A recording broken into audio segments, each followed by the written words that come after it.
जनाब रसालत मुआब सल्लल्लाहु अलैहि वसल्लम से मनक़ूल है कि गीबत जायज़ नहीं है। जानते हैं, सब जानते हैं कि गीबत जायज़ नहीं है, किसी की गीबत करना जानते हैं कि कितना बड़ा जुर्म है। तफसील हम पहले यहाँ पे मुकम्मल तौर पर गीबत के अहकाम भी और सारा कुछ बयान कर चुके हैं। जब गुनाह कबीरा कुछ गुजारिश किए थे उनकी तफसील गुजारिश कर चुके। अब और ये तो मशहूर भी है ये हदीस, इसमें जो है तकरीबन हर बंदा जानता है कि जिसकी गीबत की जाए खुदा न खास्ता उसकी तमाम तर बुराइयां गीबत करने वाले के नाम अमाल में लिख दी जाती हैं, और इसकी तमाम तर नेकियां जिसकी गीबत की गई है उसके नाम अमाल में लिख दिए जाते हैं। यानी गीबत पीठ पीछे जो है किसी की बुराई, किसी का ऐब बयान करना, उसके सामने नहीं बल्कि उसकी पीठ के पीछे उसके ऐब गिनना।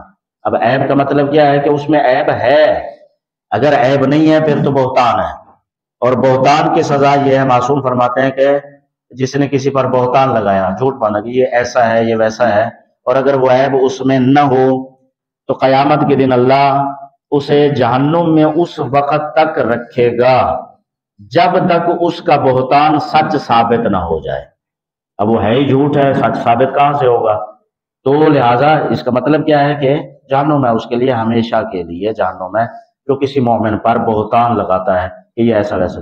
और गीबत का मतलब यह है कि उसके अंदर बुराई मौजूद है लेकिन उसकी पीठ पीछे उसकी बुराई की जा रही है, उसकी आदम मौजूदगी में। तो मासूम फरमा रहे हैं कि उसकी जितनी भी बुराइयां हैं, जिसकी गीबत की गई है, वो इस गीबत करने वाले के नाम अमाल में और इसकी तमाम तर नेकियां उसके नाम अमाल में तब्दील हो जाती हैं। लेकिन अब यहाँ पर हुजूर अकरम सल्लल्लाहु अलैहि वसल्लम इरशाद फरमा रहे हैं कि गीबत जायज नहीं है मगर उस शख्स की जो घर में नमाज पढ़े और जमात को तर्क कर दे।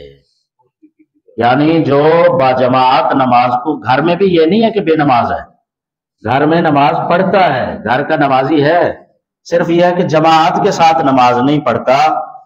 ऐसे शख्स तारे के जमात की गिबत हुजूर सल्लल्लाहु अलैहि वसल्लम फरमा रहे हैं कि जायज है, की जा सकती है। लोगों पर वाजिब और जरूरी है कि वो उससे दूरी अख्तियार करें। यानी हुजूर सल्लल्लाहु अलैहि वसल्लम फरमा रहे हैं उसकी गिबत भी जायज है और उससे दूरी अख्तियार करना जरूरी है। जनाब अमीर अल मोमिनीन अलैहिस्सलातु वस्सलाम ने इरशाद फरमाया, जो लोग मस्जिद में हाजिर होकर शरीक जमात नहीं होते उनके साथ खाने पीने और निकाह का रब्त व ज़ब्त कता कर दो। अब परेशान तो नहीं हो रहे जी?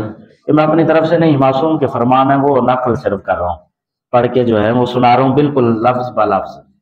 यह अमीर अल मोमिनीन अलैहिस्सलाम का फरमान है, हजरत अली इब्न अबी तालिब अलैहिस्सलाम का, कि जो लोग मस्जिद में हाजिर होकर शरीक जमात नहीं होते उनके साथ खाना पीना भी मना है। फरमाया अमीर अल मोमिनीन, हमारे अमीर फरमा रहे हैं कि उनके साथ खाना पीना मना है, खाना पीना न करो, और उनके साथ किसी किस्म का रब्त निकाह का यानी रिश्ता लेना देना वो भी मना फरमाया।